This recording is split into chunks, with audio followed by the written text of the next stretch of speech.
जी हाँ, तो एक बार फिर से आप सभी का स्वागत है मित्रों। आज मैं आपको पढ़ाने वाला हूँ 10th क्लास के फिजिक्स में एक चैप्टर है प्रकाश। जी हाँ, तो मित्रों आज मैं स्टार्ट कर रहा हूँ 10th क्लास का फिजिक्स।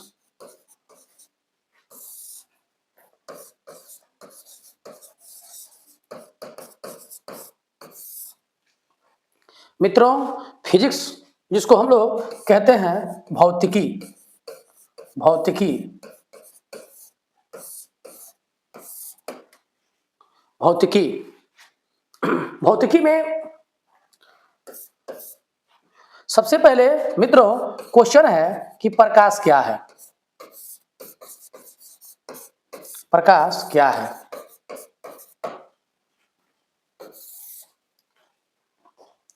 What is light?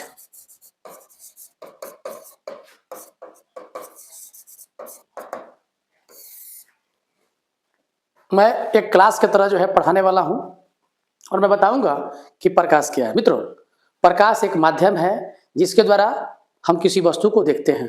प्रकाश ऊर्जा है, प्रकाश अनुप्रस्थ तरंग है, प्रकाश विद्युत चुंबकीय तरंग है। प्रकाश की चाल 3 गुणे 10 के पावर 8 मीटर पर सेकंड होती है और प्रकाश के गमन के लिए किसी भी माध्यम की आवश्यकता नहीं है।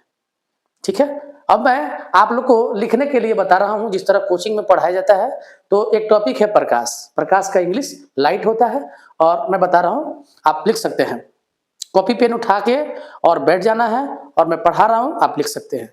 ठीक है, प्रकाश वह माध्यम है, प्रकाश वह माध्यम है जिसके द्वारा प्रकाश वह माध्यम है जिसके द्वारा हम अपनी खुली आंखों द्वारा किसी वस्तु को देखते हैं या देखने का प्रयास करते हैं। ठीक है, प्रकाश वह माध्यम है जिसके द्वारा हम अपने खुले आंखों द्वारा किसी वस्तु को देखते हैं या देखने का प्रयास करते हैं। अब नीचे आप लोग को लिखना है, नीचे पैराग्राफ छोड़ के, कि प्रकाश एक ऊर्जा का रूप है, प्रकाश अनुप्रस्थ तरंग है, प्रकाश विद्युत चुंबकीय तरंग है।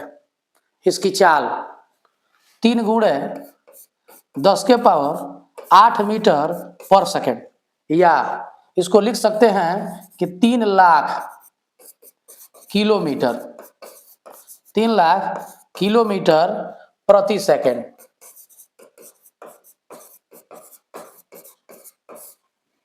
प्रकाश के गमन के लिए किसी भी माध्यम की आवश्यकता नहीं होती है। प्रकाश के गमन के लिए किसी भी माध्यम की आवश्यकता नहीं होती है। ठीक है, आइए अगले टॉपिक को हम लोग देखते हैं। नेक्स्ट टॉपिक है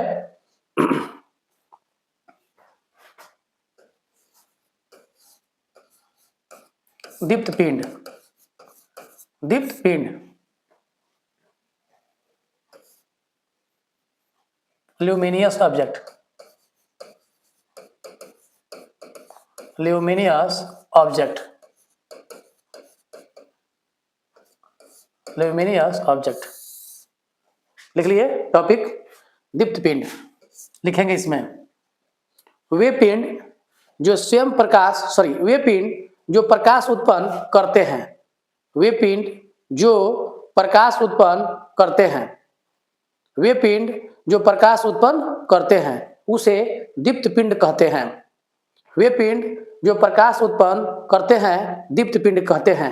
जैसे जैसे सूर्य है, एग्जाम्पल में बल्ब है, तारे हैं इत्यादि। दीप्त पिंड के बाद एक पॉइंट आता है अदीप्त पिंड। अदीप्त पिंड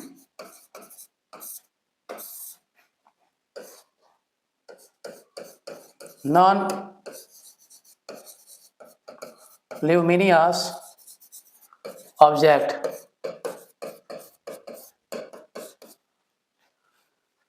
नॉन ल्यूमिनियस ऑब्जेक्ट अदीप्त पिंड।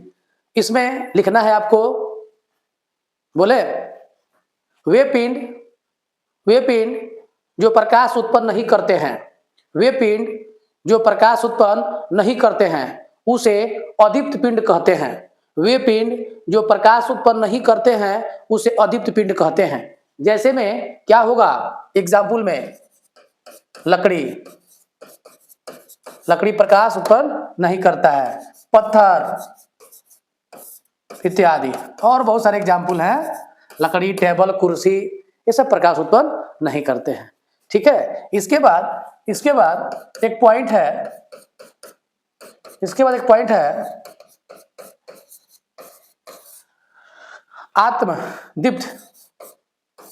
आत्मदीप्त पिंड।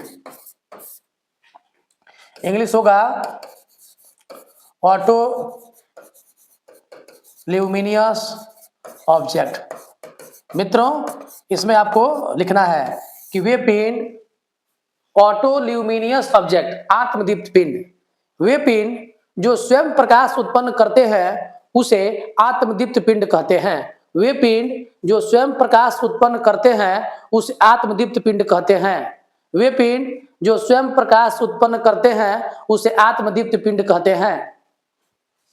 जैसे एग्जाम्पल होगा कि सूर्य है, ये आत्मदीप्त पिंड है जो स्वयं प्रकाश उत्पन्न करता है। तारा है जो स्वयं प्रकाश उत्पन्न करता है। जुगनू है जो स्वयं प्रकाश उत्पन्न करता है। ये आत्मदीप्त पिंड कहलाते हैं। मित्रों, ये चीजें आप जान गए होंगे। आइए इसके बाद का एक पॉइंट बताते हैं।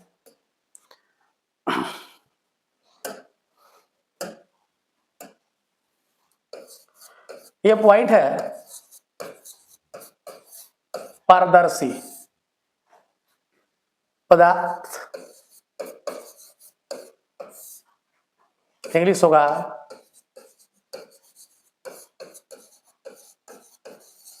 Transparent material. पारदर्शी पदार्थ में होता है वे पदार्थ जिनसे होकर प्रकाश आर पार जा सकते हैं। वे पदार्थ जिनसे होकर प्रकाश आर पार जा सकते हैं उसे पारदर्शी पदार्थ कहते हैं। जिनसे प्रकाश आर पार हो जाएगा उसे पारदर्शी पदार्थ कहेंगे। दूसरा इसके बाद पॉइंट है बाबू अपारदर्शी पदार्थ।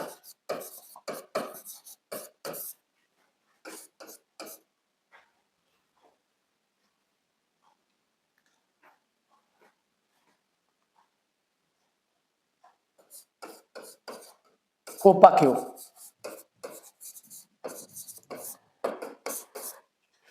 वे पदार्थ जिनसे होकर प्रकाश आर पार नहीं जा सकते हैं उसे अपारदर्शी पदार्थ कहते हैं। वे पदार्थ जिनसे होकर प्रकाश आर पार नहीं जा सकते हैं उसे अपारदर्शी पदार्थ कहते हैं। तीसरा है पारभासी। पारभासी पदार्थ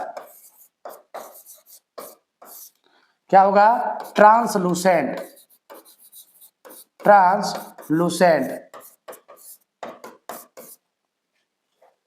मित्रों, इसमें लिखेंगे कि वे पदार्थ जिनसे प्रकाश आंशिक रूप से आर पार जा सकते हैं। वे पदार्थ जिनसे प्रकाश आंशिक रूप से आर पार जा सकते हैं उसे पारभासी पदार्थ कहते हैं। जैसे तेल लगा हुआ कागज, जैसे कागज में जब तेल लगा दिया जाएगा तो वो अर्ध पारदर्शी हो जाता है, उससे प्रकाश आर पार हल्का हल्का जा सकता है। ठीक है, उसे क्या कहते हैं, पारभासी पदार्थ कहते हैं। कोई दिक्कत है? दिक्कत होगा तो कमेंट कर सकते हैं, मैं उसके लिए भी वीडियो बना दूंगा, इसमें कोई चिंता की बात नहीं है। और आप पढ़ते जो है जाइए। आप अपने इस YouTube के माध्यम से भी मुझे अनुमान है कि आप मैट्रिक के फिजिक्स को बहुत बेहतर तैयारी कर सकते हैं। यदि शुरू से लेकर अंत तक का वीडियो अगर देखते हैं कंटिन्यू, तो मुझे उम्मीद है कि आपका एक बेहतर नोट्स तैयार होगा, इसमें कोई दो राय नहीं होगा। ठीक है, चलिए आगे देखते हैं। अब एक पॉइंट मैं पढ़ाता हूं, किरण पुंज। एक पॉइंट है किरण पुंज। किरण पुंज, इसका इंग्लिश होता है beam of light. Beam of light, beam of light. लिखेंगे किरणों के समूह को किरण पुंज कहते हैं। किरणों के समूह को किरण पुंज कहते हैं। किरणों के समूह को किरण पुंज कहते हैं। किरण पुंज 3 प्रकार के होते हैं। पहला है समांतर किरण पुंज। समांतर किरण पुंज।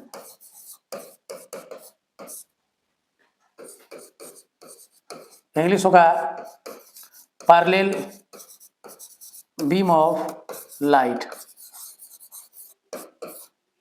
दूसरा है अभिसारी किरण पुंज।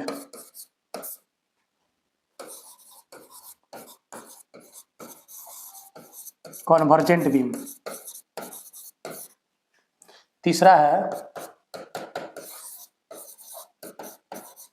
अपसारी